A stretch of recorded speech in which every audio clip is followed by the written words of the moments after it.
Start करते हैं जी। तो स्टूडेंट्स बहुत दिनों से डिस्कस कर रहे थे सर फ्लूइड मैकेनिक्स स्टार्ट करवा दो, क्योंकि फ्लूइड मैकेनिक्स के क्वेश्चंस आजकल ज़्यादा आ रहे हैं। तो स्टूडेंट्स के जेईई भी एग्जाम्स हैं, स्टूडेंट के एक एग्जाम्स हैं, तो स्टार्ट करते हैं फ्लूइड मैकेनिक्स का। ठीक है, थोड़ा ध्यान से देखना, फ्लूइड मैकेनिक्स के क्वेश्चन थोड़ा अजीब सा आते हैं आजकल यार, हर एग्जाम से क्वेश्चन अजीब सा आ रहे हैं, ओनली फ्लूइड मैकेनिक्स के नहीं। मैं तो बोलता हूँ बीएमसी के भी अजीब से आ रहे हैं, सॉम की भी अजीब से आ रहे हैं। थोड़ा एग्जाम्स का लेवल बढ़ गया है, तो मैं आपको कुछ क्वेश्चंस करा रहा हूँ, और कुछ क्वेश्चंस ऐसे कराऊंगा कि आपका जेईई और एई में तो 100% इन क्वेश्चन से आएगा। आपको एक भी बुक पढ़ने की जरूरत नहीं है इन क्वेश्चंस के अलावा, ओनली ये क्वेश्चंस पढ़ो, इसके अलावा कुछ भी आपको पढ़ना नहीं है। ठीक है, हम यूनिट वाइज क्वेश्चन लेके करेंगे, जो जैसे से यूनिट होती है, जैसे हम अपना स्टेज यूनिट में पढ़ते थे, लाइक पहले थ्योरी पढ़ी फिर क्वेश्चंस करे, मैं आपको बिल्कुल सेम टू सेम यूनिट के तरह लेके चलूंगा। तो हमारी जो फर्स्ट यूनिट एक्चुअली जो फर्स्ट यूनिट का नाम होता है वो आता है आपका फ्लूइड प्रॉपर्टीज। नेक्स्ट क्या होता है, प्रेशर मेजरमेंट। तो हम फ्लूइड प्रॉपर्टीज और प्रेशर के क्वेश्चंस को एक साथ पढ़ेंगे। ठीक है, इन दोनों का हम लोग एक साथ लेके चलेंगे। ठीक है, तो आप लेके चल सकते हो कि एफएम की फर्स्ट यूनिट, अभी तो हम फ्लूइड प्रॉपर्टीज और प्रेशर के दोनों के साथ में लेके चलेंगे, क्योंकि इससे दोनों जो एग्जाम्स में भी क्वेश्चन आते हैं वो इन दोनों टॉपिक्स के साथ साथ में पास में क्वेश्चन आ जाते हैं। ठीक है, क्वेश्चन नंबर फर्स्ट स्टार्ट करते हैं। क्वेश्चन नंबर फर्स्ट की अगर हम बात करें, for a fluid the shear stress was found to be directly proportional to the rate of angular deformation और strain, shear strain, the rate of change of velocity, the fluid is classified as. देखो सब छोड़ो, question में छोड़ो, अगर मैं आपसे बोलूं कि मैंने आपको कितने टाइप ऑफ फ्लूइड पढ़ाए हैं, अगर मैं आपसे डिस्कस करूं मैंने आपको कितने टाइप ऑफ फ्लूइड पढ़ाए हैं, तो आप बोलोगे सर आपने हमें जनरली 5 टाइप के फ्लूइड पढ़ाए हैं। कौन कौन से पढ़ाए सर? सबसे पहला आइडियल फ्लूइड। देखो ध्यान से देखना, इस टॉपिक के ऊपर बहुत क्वेश्चंस आते हैं। ये टाइप्स ऑफ फ्लूइड है ना, इस टाइप्स ऑफ फ्लूइड के ऊपर बहुत ही क्वेश्चंस आते हैं। सबसे पहला क्या है? Ideal fluid. दूसरा real fluid, Newtonian fluid, non Newtonian fluid, and last में लिख सकते हो plastic fluid, ideal plastic fluid, ideal plastic fluid.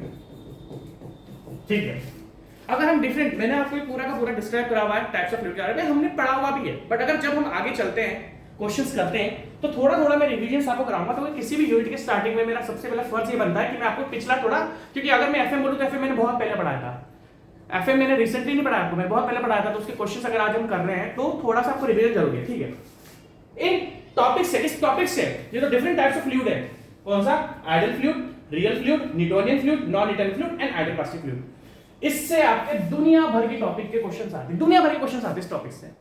अगर हम इस क्वेश्चन की बात करेंगे, इस टॉपिक की बात करेंगे, तो डिफरेंट टाइप्स ऑफ फ्लूइड, दुनिया भर के क्वेश्चन किसी ना किसी एग्जाम्स में ये आपको मिल ही जाएगा। ठीक, अगर मैं आपसे सबसे पहले पूछूं आइडियल फ्लूइड क्या होता है तो आप बोलोगे सर जो बिल्कुल भी कंप्रेसिबल नहीं होता। अगर हम देखो, मैं आपको थोड़ा रिवाइज करा रहा हूं, आइडियल फ्लूइड क्या होता है? जो कंप्रेसिबल नहीं होता, जिसके अंदर आपकी विस्कोसिटी नहीं होती। अगर हम ये बोले कि विस्कोसिटी क्या होता है, जब भी फ्लूइड, व्हाट इज विस्कोसिटी?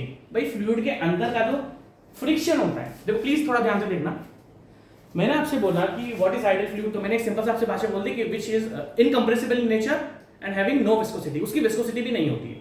और आइडियल फ्लूइड असली में कोई होता भी नहीं है, दुनिया में कोई आइडियल फ्लूइड होता भी नहीं है। नो फ्लूइड इज आइडियल, कोई फ्लूइड आपका आइडियल नहीं होता। तो इसमें चीज मैंने आपसे बोली, what is viscosity and what is compressibility. Compressibility जो कंप्रेस नहीं हो सकता। भाई अगर हम लोग विस्कोसिटी के बारे में बात आपसे डिस्कस करें, विस्कोसिटी क्या होता है? फ्लूइड के अंदर जो भी मूविंग फ्लूइड होता है, जो भी मूविंग फ्लूइड होता है, मतलब जिसकी कुछ ना कुछ वेलोसिटी है, जो भी मूविंग फ्लूइड होता है, उसके अंदर लेयर्स के बीच में एक इंटरनल फ्रिक्शन डेवलप होता है, उस इंटरनल फ्रिक्शन को विस्कोसिटी बोलते हैं। क्योंकि जैसे कि मैं आप बता रहा हूं आपको, इस फ्लूइड मैकेनिक्स मैंने बहुत पहले आपको पढ़ाया था, उसके क्वेश्चंस मैं आपको अब करा रहा हूं, तो थोड़ा बीच में ब्रेक है, तो थोड़ा सा रिवीजन मुझे आपको कराना पड़ेगा। हो सकता है विस्कोसिटी भी भूल गए हो, बट कोई प्रॉब्लम नहीं है। तो विस्कोसिटी क्या है? फ्लूइड के लेयर्स के बीच में जो इंटरनल फ्रिक्शन होता है, जिस फ्लूइड की जितनी ज्यादा विस्कोसिटी होगी वो उतना कम मूव करेगा, और जिस फ्लूइड की जितनी कम, अगर कोई फ्लूइड जिसकी विस्कोसिटी बहुत ज्यादा है तो वो इजीली मूव नहीं हो पाएगा, और कोई फ्लूइड जिसकी विस्कोसिटी बहुत कम है तो वो इजीली मूव हो जाएगा। तो विस्कोसिटी क्या होती है? फ्लूइड्स के बीच की इंटरनल रेजिस्टेंस होता है। ठीक है, तो आइडियल फ्लूइड हमने पढ़ लिया, जिसके अंदर कोई विस्कोसिटी नहीं होती और जिसके अंदर कोई भी कंप्रेसिबिलिटी नहीं होती। ठीक है, अब अगर हम बात करें रियल फ्लूइड की, सारे के सारे फ्लूइड रियल है, जिसकी कुछ विस्कोसिटी हो और जो कुछ कंप्रेसिबल हो। तो आइडियल फ्लूइड जिसके अंदर कोई विस्कोसिटी नहीं होती, विस्कोसिटी में आपको बताया इंटरनल फ्रिक्शन, कंप्रेसिबिलिटी जो कंप्रेस ना हो, दूसरा हमने डिस्कस करा रियल फ्लूइड, जिसकी कुछ ना कुछ विस्कोसिटी होगी, जिसकी कुछ ना कुछ विस्कोसिटी होगी और जिसका कुछ ना कुछ कंप्रेसिबिलिटी भी होगा। ठीक है, अब आपसे थर्ड आपका सामने है न्यूटोनियन फ्लूइड। देखो, अगर मैं आपसे न्यूटन लॉ ऑफ विस्कोसिटी बोलूं, अगर मैं आपसे बोलूं, अगर देखो सब चीजें कनेक्टेड है।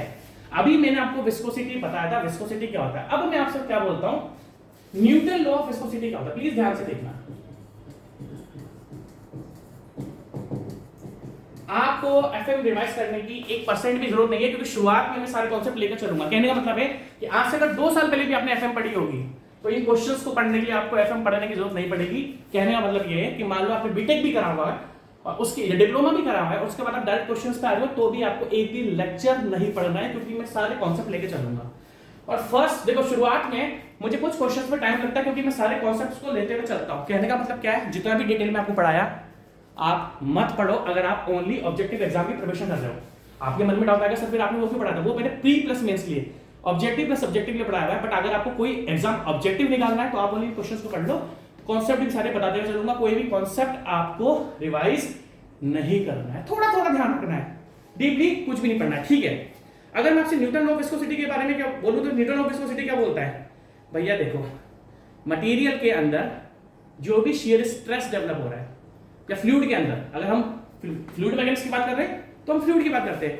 अगर फ्लूइड के अंदर शियर स्ट्रेस डेवलप हो रहा है तो वो डायरेक्टली प्रोपोर्शनल होता है रेट ऑफ शियर स्ट्रेन के। न्यूटन लॉ ऑफ विस्कोसिटी ने बोला कि अगर फ्लूइड के अंदर आपका शियर स्ट्रेस डेवलप हो रहा है तो वो डायरेक्टली प्रोपोर्शनल होता है with the rate of change of velocity, या आप बोल सकते हो शियर स्ट्रेन। तो ये Newtonian fluid, Newton law of viscosity है। न्यूटन लॉ ऑफ विस्कोसिटी आपको ये बताता है, तो is directly proportional to du by v, rate of change of velocity. दो लेयर्स के बीच में, एक ऊपर लेयर जा रही है, नीचे लेयर जा रही है, तो उनके बीच में ऑब्वियसली वेलोसिटी का डिफरेंस होगा। तो इन ऊपर वाली लेयर और नीचे वाली, यार सिंपल सा है ना, मान लो पानी ऐसा है, अब एक लेयर नंबर 1 ये है, लेयर नंबर 2 है, तो ऑब्वियसली इसकी वेलोसिटी और इसकी वेलोसिटी में कुछ डिफरेंस होगा और इनके बीच में कुछ डिस्टेंस भी है। तो न्यूटन लॉ ऑफ विस्कोसिटी क्या बोलता है, rate of shear stress is directly proportional to rate of shear strain. ये आपका न्यूटन लॉ ऑफ विस्कोसिटी है। ठीक है, सिंपल सा फंडा।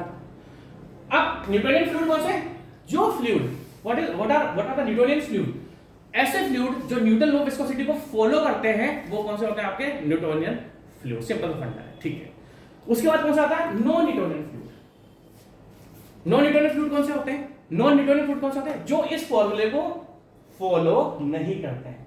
भाई आइडियल क्या था, जिसके अंदर कोई भी विस्कोसिटी नहीं होती और कंप्रेसिबिलिटी नहीं होती। रियल फ्लूइड्स क्या है, जिसके अंदर विस्कोसिटी भी होती है, कंप्रेसिबिलिटी भी होती है।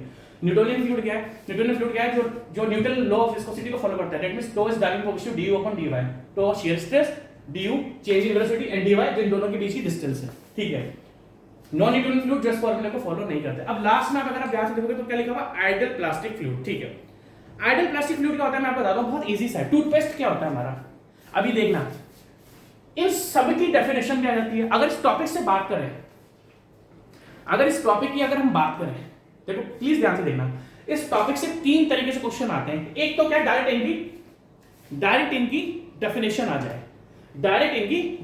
जाए, दूसरा इन सबके एग्जांपल्स,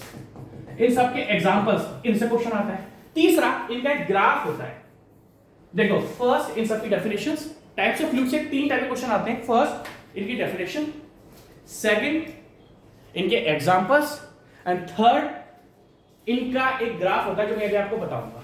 तो अभी हम सब कुछ लेकर नहीं चलेंगे, जैसे जैसे क्वेश्चंस आते जाएंगे वैसे से डिस्कस। अभी अगर मैं एग्जांपल बताऊंगा तो आपका टाइम वेस्ट होगा। हाँ, बट आइडियल प्लास्टिक फ्लूइड का एक एग्जांपल मैं आपको बताना चाहता हूं। आइडियल प्लास्टिक फ्लूइड का क्या मतलब होता है, आपने टूथपेस्ट देखा, टूथपेस्ट कैसा होता है, टूथपेस्ट क्या होता है कि अगर हम टूथपेस्ट को दबाते हैं तो भी टूथपेस्ट बाहर नहीं आता है। आपने देखा होगा, जब मैं टूथपेस्ट को दबाता हूं, जब हम टूथपेस्ट दबाते हैं तो टूथपेस्ट दबाते बाहर नहीं निकलता, उसको थोड़ा दबाएंगे फिर जाके वो बाहर निकलता है। आइडियल प्लास्टिक फ्लूइड के बारे में अगर हम बात करें तो सिंपल सा फंडा है कि इसमें अगर आप कम शियर स्ट्रेस लगाओगे, अगर आपने इसके अंदर लेस शियर स्ट्रेस लगाया तो बॉडी रिजिड का मतलब क्या है, जैसे ये कैलकुलेटर क्या है, ये कैलकुलेटर रिजिड है, अभी मैं इसे फोर्स लगा रहा हूं तो टूट नहीं रहा ना, ये रिजिड है। अभी क्या मैं फोर्स लगा रहा हूं टूट नहीं रहा, इसको हम रिजिड बोलते हैं। कहने का मतलब क्या है, आइडियल प्लास्टिक फ्लूइड एक ऐसा फ्लूइड होता है जिसके अंदर अगर शियर स्ट्रेस की वैल्यू कम हुई तो उसके अंदर शियर स्ट्रेन नहीं आएगा, रिजिड होता है। आइडियल प्लास्टिक फ्लूइड एक ऐसा फ्लूइड है कि अगर आपने उसके अंदर कम शियर मतलब आपने थोड़ा बहुत फोर्स लगाया तो उसके अंदर कोई डिफॉर्मेशन नहीं होता, कोई भी आपका शियर स्ट्रेन डेवलप नहीं होगा। बट अगर आपने शियर स्ट्रेस की वैल्यू बढ़ाई, अगर आपने शियर स्ट्रेस की वैल्यू बढ़ाई, तब जाकर इसके अंदर आपका क्या होता है, तब जाकर इसके अंदर आपका डिफॉर्मेशन हो जाता है। कहने का मतलब क्या है, आइडियल प्लास्टिक फ्लूइड एक ऐसा फ्लूइड होता है जिसको शियर स्ट्रेस ज्यादा चाहिए होता है, तभी उसके अंदर शियर स्ट्रेन डेवलप होगा। अगर आपने कम शियर स्ट्रेस लगाया तो उसके अंदर शियर स्ट्रेन डेवलप नहीं होगा, कोई भी डिफॉर्मेशन नहीं होगा। तो ये 5 टाइप के फ्लूइड में आपको अभी इनके और भी एग्जांपल्स है, थिक्सोट्रॉफिक, वो भी मैं आपको नहीं बताऊंगा। जैसे जैसे क्वेश्चंस आते जाएंगे वैसे हम डिस्कस करते जाएंगे, वरना एक क्वेश्चन पे आधा घंटा लग जाएगा, जो कि मैं नहीं लगाना चाहता। ठीक है, पांचों के पांचों ध्यान आगे। आइडियल प्लास्टिक फ्लूइड क्या है, जो लेस शियर स्ट्रेस पे आपका रिजिड होता है, मतलब उसके अंदर कोई भी डिफॉर्मेशन नहीं होगा, बट जैसे आप शियर स्ट्रेस करोगे तो उसके अंदर फिर डिफॉर्मेशन कुछ होना चालू या शियर स्ट्रेन डेवलप होना चालू हो जाएगा। ठीक है, तो ये क्वेश्चन है, आप ध्यान से देखना, क्वेश्चन पढ़ लो आप। For a fluid the shear stress was found directly proportional to the rate of angular deformation. अभी एंगुलर डिफॉर्मेशन मतलब shear stress, rate of shear strain. जो शियर स्ट्रेस है डायरेक्टली प्रोपोर्शनल है किसके, शियर स्ट्रेन का, rate of change of velocity के। Angular deformation का मतलब क्या है, या तो शियर स्ट्रेन या rate of change of velocity, velocity gradient जो होता है। शियर स्ट्रेस डायरेक्टली प्रोपोर्शनल है rate of change of velocity के, तो फ्लूइड को आप क्या बोलोगे, ऑब्वियसली न्यूटोनियन। क्योंकि देखो, अगर आप ध्यान से देखना, ऑप्शंस को ध्यान से देखना, मैं कह रहा हूं ना आपको पिछला कुछ भी रिवाइज नहीं करना है। अगर आप ऐसे एग्जाम की तैयारी कर रहे हो जिसमें ओनली ऑब्जेक्टिव क्वेश्चंस हैं, आपको पिछला कुछ नहीं पढ़ना है, कोई रिवीजन नहीं करना, सब रिवीजन मैं यहाँ पे कराता हुआ चलूंगा, मैं टाइम पास नहीं करूंगा। ठीक है, पर फ्लूइड द शियर स्ट्रेस हो गया। देखो फर्स्ट क्या है, नॉन न्यूटोनियन, जो फॉलो नहीं करता है, मतलब डायरेक्टली प्रोपोर्शनल नहीं होगा। न्यूटन लॉ ऑफ विस्कोसिटी क्या बोलता है, shear stress is directly proportional to rate of change of velocity, du upon dy। What is du, change in velocity. What is dy, जो उन दो लेयर्स के बीच की, जो पानी के दो लेयर्स के बीच की डिस्टेंस है उसको हमने dy बोल दिया, जो उनकी वेलोसिटी का डिफरेंस है वो हमने du बोल दिया। मॉनिटरिंग फ्लूइड क्या होता है, सिंपल सा फंडा आपका।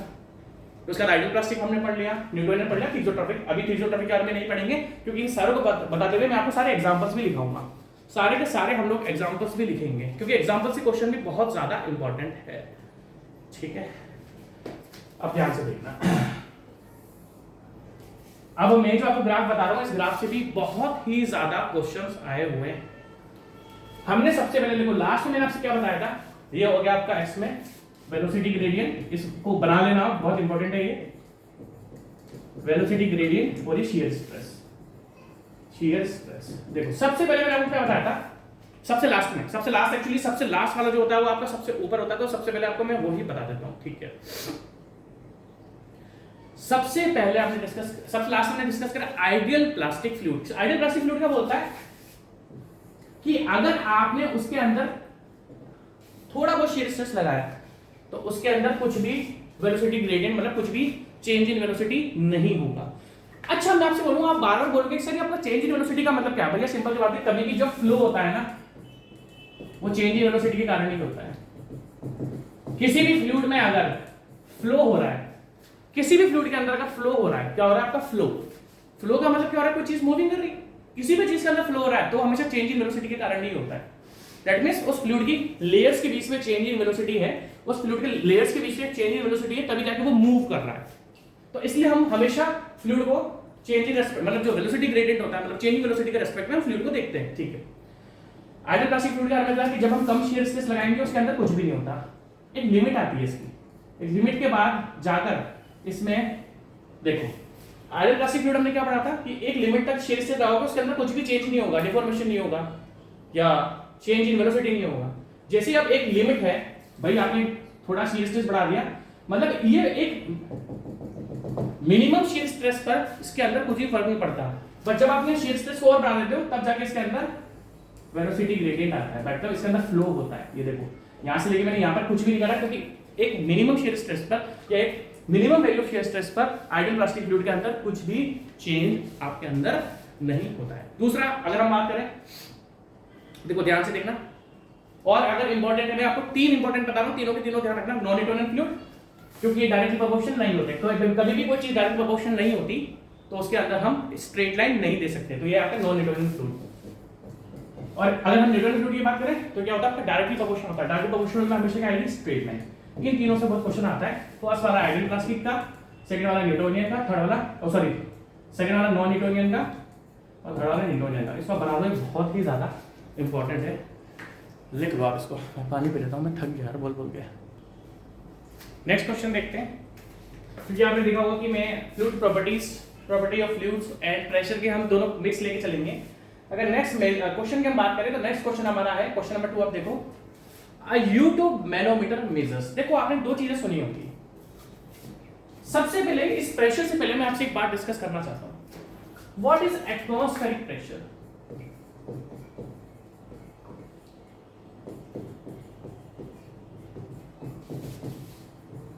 What is atmospheric pressure? अगर मैं आपसे, देखो मैंने क्या बोला आपको, पिछला फ्लूइड मैकेनिक्स कुछ भी रिवाइज करने की जरूरत नहीं है, आपको बस थोड़ा थोड़ा ध्यान रखना है कि हाँ सर ने पढ़ाया था।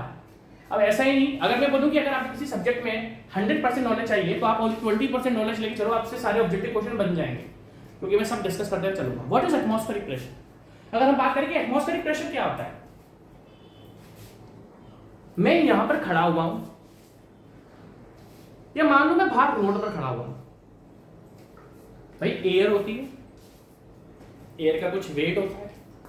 अगर हम सिंपल सी बात करें, व्हाट इज एटमॉस्फेरिक प्रेशर? अब आपको मैं 20% के लिए क्यों बोल रहा हूं, आपको एटलीस्ट ये पता होना चाहिए प्रेशर क्या होता है। प्रेशर तो पता होना चाहिए ना, 20% नॉलेज मांगता हूं, बस आपको प्रेशर पता होना चाहिए। प्रेशर क्या होता है? Force upon area.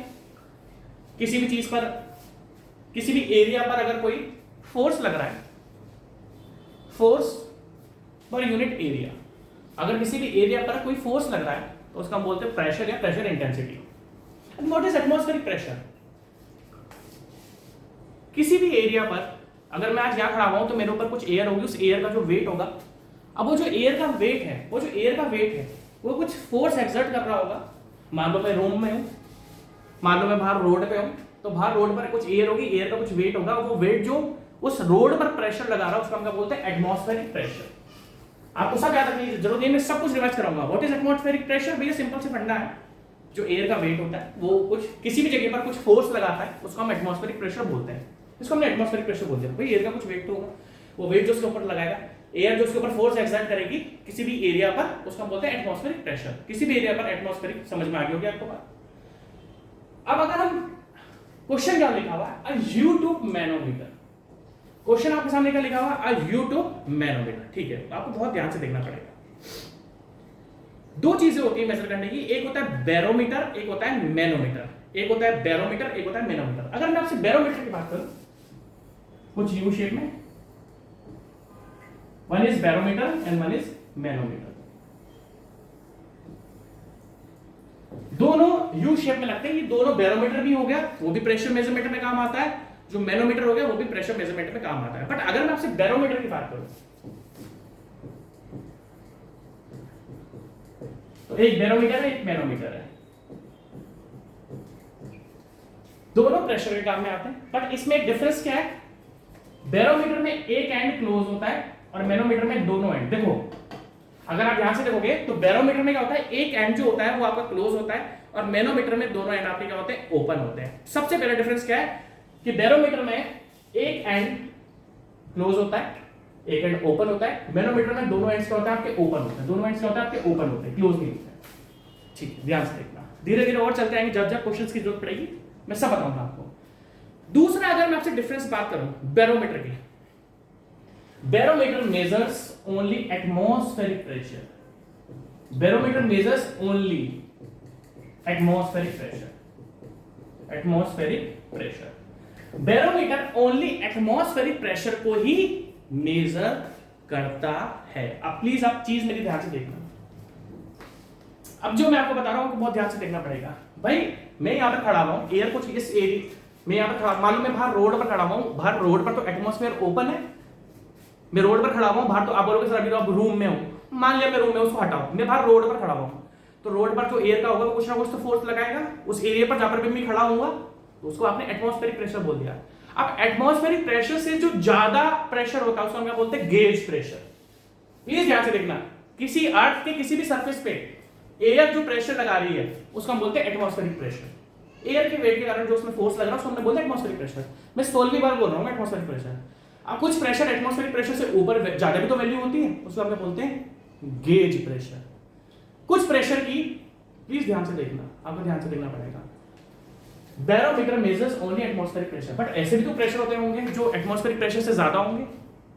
भाई एटमॉस्फेरिक प्रेशर से ज्यादा जो प्रेशर है उसको हम क्या बोलेंगे, उसको बोलते हैं गेज प्रेशर।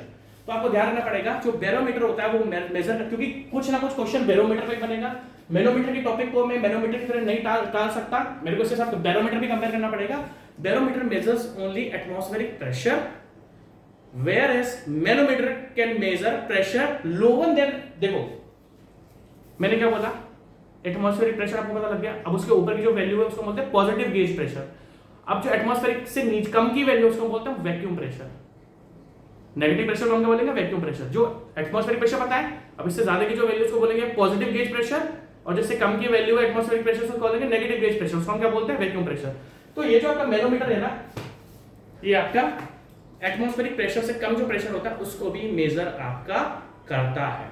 तो आपने क्या देखा, बैरोमीटर और मैनोमीटर के कारण बैरोमीटर में ओनली एटमॉस्फेरिक प्रेशर मेजर होगा, वहीं पर manometer can measure pressure lower than atmospheric pressure, और जो लोअर होगा उसको क्या बोलते हैं वैक्यूम प्रेशर या नेगेटिव गेज प्रेशर। धीरे धीरे मैं आपको सब बताऊंगा, ठीक है।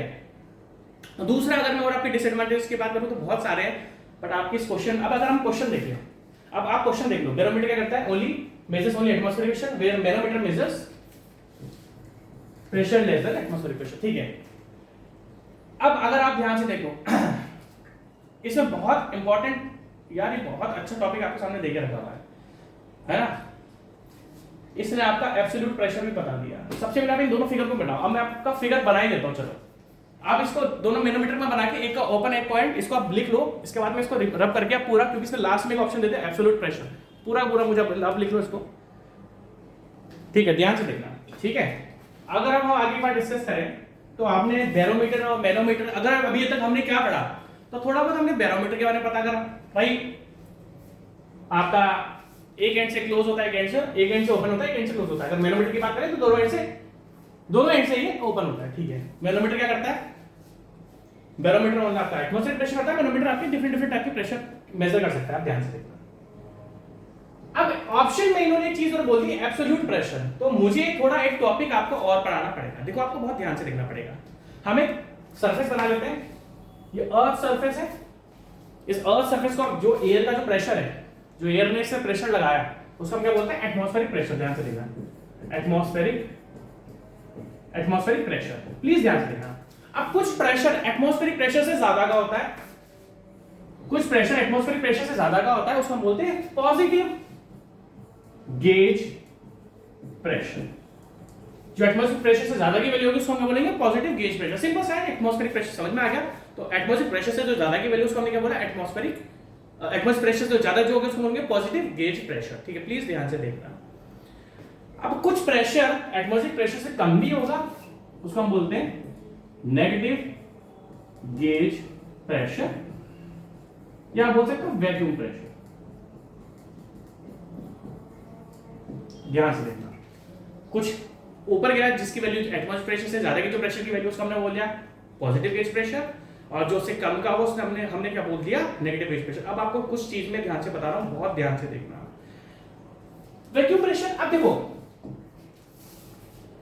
एक ऐसा प्रेशर होता है, एक ऐसा प्रेशर होता है जिसकी वैल्यू बिल्कुल जीरो हो। अगर प्रेशर की वैल्यू बिल्कुल ही क्या हो जाएगी आपकी जीरो, तो उसका बोलते हैं एब्सोल्यूट जीरो प्रेशर। मतलब अगर हम बात करें एटमॉस्फेरिक प्रेशर थोड़ा सा कम है, नेगेटिव में जा रहा है, उससे कम वैल्यू जा रही है, तो उसको हमने वैक्यूम प्रेशर बोल दिया। बट अगर प्रेशर की वैल्यू बिल्कुल ही जीरो है तो उसको हम क्या बोलते हैं absolute zero pressure. Absolute zero pressure, अगर प्रेशर की वैल्यू बिल्कुल ही कम है, अगर प्रेशर की वैल्यू आपकी बिल्कुल ही कम है तो उसको हम बोलेंगे एब्सोल्यूट जीरो प्रेशर। आप प्लीज ध्यान से देखना, इस एब्सोल्यूट जीरो प्रेशर से ऊपर जितनी भी वैल्यूज होती हैं, भैया अगर हम बोलेंगे एब्सोल्यूट जीरो प्रेशर क्या है, ऐसा प्रेशर जो, अब जीरो प्रेशर को क्या बोलते हैं फुल वैक्यूम। जीरो प्रेशर का मतलब क्या, फुल, यहां पर कम है, एटमॉस्फेरिक प्रेशर से जो कम है वो वैक्यूम प्रेशर बोलते हैं, बट यहां पर 100% वैक्यूम नहीं है। जो एब्सोल्यूट जीरो प्रेशर मतलब कोई प्रेशर की वैल्यू है ही नहीं, उसको क्या बोलते हैं फुल वैक्यूम। अब आप ध्यान से देखना, फुल वैक्यूम। तो हमने क्या पढ़ा, एक एटमॉस्फेरिक प्रेशर जो अर्थ सरफेस पे है बता दिया, उससे ज्यादा की जो वैल्यू होगी, लाइक अगर एब्सोल्यूट प्रेशर 10 है, अब मान लो 20 है तो 20 होगा गैसीय, और मान लो एटमॉस्फेरिक प्रेशर आपका आ रहा है 10, इमेजिन करो 10 एक वैल्यू आ रही है, और ये अब मान लो कोई प्रेशर 15 आ रहा है तो हमने उसको क्या बोल दिया, पॉजिटिव गेज प्रेशर।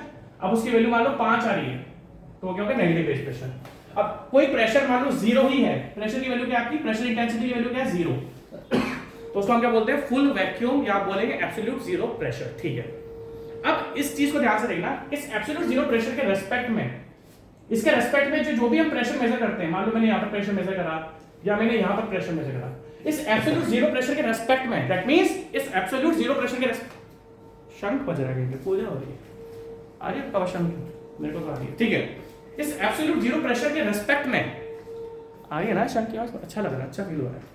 ठीक है, इस एब्सोल्यूट जीरो प्रेशर के रेस्पेक्ट में हम जो भी प्रेशर आप कैलकुलेट करोगे उसको हम क्या बोलते हैं, एब्सोल्यूट प्रेशर। अभी मैंने इसके रेस्पेक्ट देखो, यहां पर मैंने, अगर आप बोलोगे सर नेगेटिव वेव प्रेशर यहां पर मैंने मेजर करा विद रिस्पेक्ट टू एटमॉस्फेरिक, यहां पर ये जो प्रेशर मेजर हुए हुए वो किसके रेस्पेक्ट में मेजर हुए हुए, एटमॉस्फेरिक प्रेशर पे।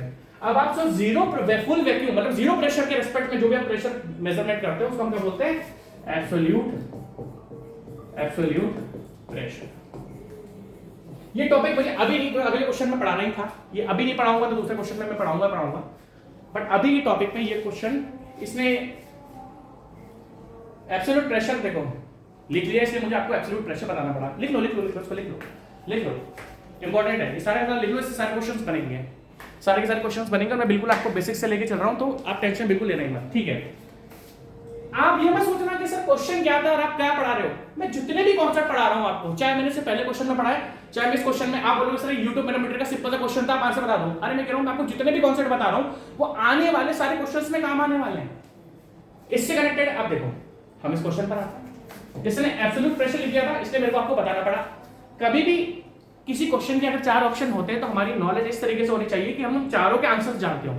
लाइक यहाँ पर एब्सोल्यूट प्रेशर तो मुझे आपको बताना पड़ा कि एब्सोल्यूट प्रेशर बोलते हैं इसको। अब देखो यूट्यूब मैनोमीटर के बारे में आपको क्या बताया था कि ये दोनों एंड से क्या होता है, ओपन होता है पता है क्या, किसी भी ये दो जगह से ओपन होता है। हमने बोला वो तो आपका जो बैरोमीटर है वो तो ओनली एटमॉस्फेरिक प्रेशर कैलकुलेट करता है, जो आपका बैरोमीटर है वो तो आपका ओनली एटमॉस्फेयर को कैलकुलेट करता है। बट अब यूट्यूब बैरोमीटर की अगर हम बात करें तो ये यहां से भी ओपन होता है, यहां से भी ओपन होता है, तो हम क्या करते हैं किसी भी दो जगह पर हम इसको कनेक्ट कर सकते हैं। लाइक यहां पर कोई कोई टैंक है या कुछ भी है जहां पर किसी भी चीज का फ्लूइड का प्रेशर है, तो एक जगह हम इसको यहां पर कनेक्ट कर देंगे, इसको हमने मान लिया ए, और एक जगह हम इसको दूसरे, मतलब अगर हमें किसी भी 2 पॉइंट का प्रेशर डिफरेंस देखना है तभी तो ये ओपन होता है। जब भी हमें 2 पॉइंट का प्रेशर डिफरेंस देखना है तब हम क्या करते हैं, हम आपका यूट्यूब मैनोमीटर को यूज करते हैं। दैट मींस क्योंकि दोनों साइड से क्या होता है, ये ओपन होता है, difference in the pressure between 2 points. देखो इसको मैं छोटा सा मैं चाहता तो इस टॉपिक को पहले ही खत्म कर सकता था, ये बोल के कि चलो यार आपको मैंने मैनोमीटर तो बता दिया, बट एक ऑप्शन इससे देके रखा था, इस कारण मैंने आपको सारा का सारा ये बताया। ठीक है, नेक्स्ट क्वेश्चन में बढ़ते हैं। क्वेश्चन नंबर 3 में बढ़ते हैं, इजी क्वेश्चन है। अब देखो इस क्वेश्चन को ध्यान से देखना,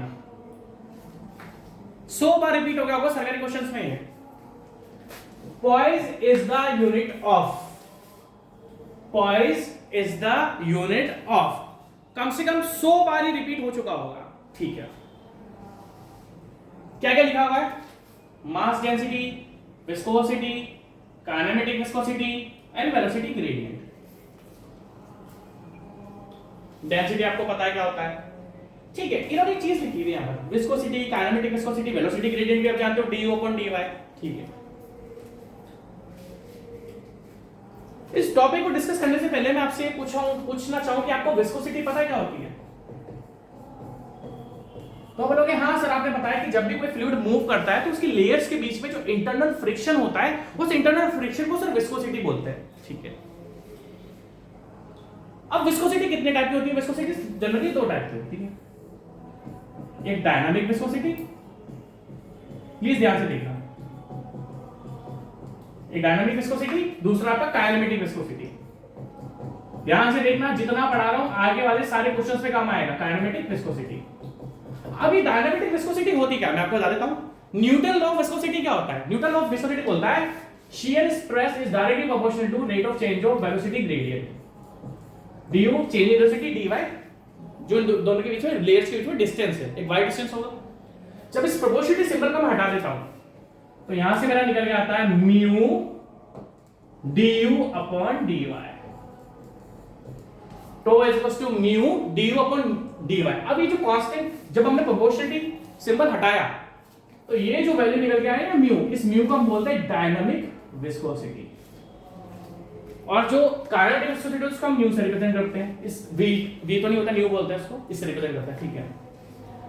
तो विस्कोसिटी की बात करें तो भाई दो टाइप की होती है, एक होती है डायनामिक विस्कोसिटी, दूसरी होती है आपकी काइनेमेटिक विस्कोसिटी। अब अगर मैं आपसे सिंपल सा पूछूं कि डायनामिक विस्कोसिटी और काइनेमेटिक विस्कोसिटी में डिफरेंस क्या है, बहुत इजी सा डिफरेंस है भाई। यहां से म्यू की वैल्यू आप निकाल सकते हो, म्यू क्या है, अगर मैं आपसे बात करूं यहां पर म्यू क्या निकल के आ रहा है, तो आप बोलोगे sir shear stress divided by du upon dy। अब अगर हम काइनेमेटिक विस्कोसिटी की बात करें तो ये क्या होता है, सिंपल सा है, dynamic viscosity divided by density of fluid. छोटा सा रिलेशनशिप है जो आपको बहुत अच्छी तरीके से पता होगा, ठीक है। बट इनमें बहुत, आप बोलोगे सर ये दो टाइप की विस्कोसिटी हमारे काम का आती है, भाई ये भी तो क्वेश्चन है कि सर ये दो टाइप की विस्कोसिटी हमारे काम का आती है। अब आप ध्यान से देखना प्लीज, जब भी कोई फ्लूइड मेजर होता है, भाई मेजर मतलब फ्लो होता है, सॉरी मेजर ही फ्लो होता है, जब भी कोई फ्लूइड फ्लो होता है वो दो कारणों से फ्लो हो सकता है। एक तो आप उस पर कोई फोर्स लगा रहे हो, जब भी कोई फ्लूइड फ्लो होता है तो वो दो कारण से हो सकता है, या तो मैं उस पर फोर्स लगा रहा हूं, मैं बताऊं आपको एग्जांपल, भाई अगर ये मेरे पास क्या है, क्या चीज है, कॉलिंग का डब्बा पड़ा है मेरे पास, ठीक है, मतलब कॉलिंग का डब्बा है, कोई बात नहीं, इसको मैं बताऊं। भाई कोई भी फ्लूइड फ्लो कब होगा, या तो आप उस पर फोर्स लगाओगे या आप उस पर कोई फोर्स लग रहा होगा। ध्यान से देखो, अब ग्लास में तो नहीं है यार यहाँ पे है, कोई बात नहीं, मैं आपको ऐसे समझाता हूं। भाई या तो मैं किसी फ्लूइड पर फोर्स लगाऊंगा तब वो फ्लो होगा due to change in velocity between the layers, या फिर उसके ऊपर ग्रेविटेशनल फोर्स लगा हुआ है। तो जब फ्लूइड फ्लो होता है, जब फ्लूइड के अंदर फ्लो होता है, जब फ्लूइड के अंदर फ्लो होता है और वो फ्लो हो रहा है only because of gravitational force, तो उस जगह हम कौन सी विस्कोसिटी यूज कर सकते हैं, काइनेमेटिक। दैट मींस अगर मान लो किसी भी लिक्विड पर, किसी भी फ्लूइड पर तो लिक्विड और गैस दोनों आते हैं, अगर किसी भी, चलो हम फ्लूइड मैकेनिक्स की बात करें, हम जनरली इसमें लिक्विड पढ़ेंगे, अगर कोई लिक्विड मूव हो रहा है तो या तो उस पर आपने फोर्स लगाओगे, कोई फोर्स एक्सर्ट करोगे, या उसके अंदर ग्रेविटेशनल फोर्स लग रहा होगा। अगर फ्लूइड, अब मान लो किसी ग्रेविटी, कोई फ्लूइड के ऊपर ग्रेविटेशनल फोर्स है, लाइक रिवर्स होती, जो रिवर में पानी होता है वो ग्रेविटेशनल फोर्स लगता है रिवर के अंदर, तो रिवर के अंदर जो पानी बह रहा है आपका ड्यू टू ग्रेविटेशनल फोर्स, अब पानी के अंदर कितना फ्रिक्शन डेवलप हो रहा है उसको हम बोलेंगे काइनेमेटिक विस्कोसिटी। मान लो कोई पानी ग्रेविटी के कारण फ्लो हो रहा है, और अगर हम उस पानी की, उसके अंदर का इंटरनल फ्रिक्शन डेवलप चेक करना चाहते हैं क्या आ रहा है, तो kinematic viscosity is used to determine the internal friction when fluid is flowing due to gravitational force only. जब ग्रेविटेशनल फोर्स लगता है तो काइनेमेटिक विस्कोसिटी काम में आती है, और जब कोई रिमेनिंग कोई फोर्स लगता है तब डायनामिक विस्कोसिटी आती है। और आप बोलोगे सर विस्कोसिटी का, यार आवाज ज्यादा आ रही है, अगर हम बोले कि विस्कोसिटी का रोल क्या है, तो भैया इंटरनल फ्रिक्शन डेवलप करते हैं, ग्रेविटी के कारण जब इंटरनल फ्रिक्शन डेवलप करना होगा तो काइनेमेटिक विस्कोसिटी, और कोई फोर्स लग रहा है तो डायनामिक विस्कोसिटी। सिंपल सा, मैंने आपको एक फार्मूला से बताया, mu equals to tau upon D upon dy, और kinematic viscosity equals to mu upon, मतलब dynamic viscosity divided by density of fluid. अब क्वेश्चन देखो, poise is the unit of, बच्चा बहुत ज्यादा कंफ्यूज होता है, बहुत ही ज्यादा, आपको ध्यान रखना है, क्यों, क्योंकि एक क्वेश्चन आता है पॉइस का और एक क्वेश्चन आता है स्टोक्स का। एक क्वेश्चन आता है पॉइस का क्योंकि इसमें से एक की जो यूनिट होती है वो पॉइस होती है, और एक की जो यूनिट होती है वो आपकी स्टोक्स होती है, और बहुत बार क्वेश्चन आया हुआ है, ठीक है। अब अगर मैं आपसे पूछूं, देखो अगर हम बात करते हैं पॉइस की, क्वेश्चन क्या है, poised is the unit of dynamic viscosity. Poised किसकी यूनिट है, डायनामिक विस्कोसिटी, और स्टोक्स किसकी यूनिट है, काइनेमेटिक विस्कोसिटी। आपको ध्यान रखना है, क्वेश्चन आता है poised is unit of dynamic viscosity and Stokes is unit of kinematic viscosity. और बच्चा रट लेता है कि हाँ पॉइस, अगर मैं आपसे बोलूं कि पॉइस होता क्या, अगर हम ये बात करें पॉइस होता क्या, अरे सिंपल सा है, 1 poised is equal to 1 gram पर सीसी। ग्राम और सीसी में हमने लिखा क्यूबिक सेंटीमीटर। पॉइस क्या होता है आपका सेंटीमीटर सेकंड से, सॉरी सेकंड सेंटीमीटर सेकंड। अगर हम बात करें कि 1 पॉइस क्या होता है 1 gram per centimetre second, simple सा है। अब अगर मैं आपसे पूछूं 1 स्टॉक्स क्या होता है, 1 स्टॉक्स इज इक्वल टू कालिगू, 1 स्टॉक्स इज इक्वल टू 10 की पावर -4 मीटर स्क्वायर पर सेकंड। जितनी भी चीजें लिखी हुई है मेरे यहां पर आपके सामने, हर एक चीज से क्वेश्चन है। जितनी भी मैंने आपसे इस बोर्ड में लिखा हुआ है, एक क्वेश्चन आया हुआ है, बट जितना भी मैंने इस क्वेश्चन के सामने आपको लिखा हुआ है, हर एक चीज से क्वेश्चंस आते हैं। कैसे? Poised is a unit of dynamic viscosity. What is dynamic viscosity, what is kinematic viscosity? ये कहां पर काम आता है? जब कोई दूसरा फोर्स लग रहा है। ये कब काम आता है? जब ग्रेविटेशनल फोर्स लग रहा है। और एक क्वेश्चन बनेगा, इसका फार्मूला क्या है? Mu equals to du by dy, उसका फार्मूला क्या है? Dynamic viscosity divided by density. और ये क्वेश्चन बना, डायनामिक की यूनिट क्या है? पॉइस, और 1 पॉइस किसके इक्वल होता है? 1 gram per centimetre second. 1 poise equals to 1 gram per centimetre second. इससे क्वेश्चंस बनते हैं, ध्यान रखना है, बहुत इंपॉर्टेंट क्वेश्चन है। और काइनेमेटिक विस्कोसिटी की यूनिट क्या है? स्टॉक्स।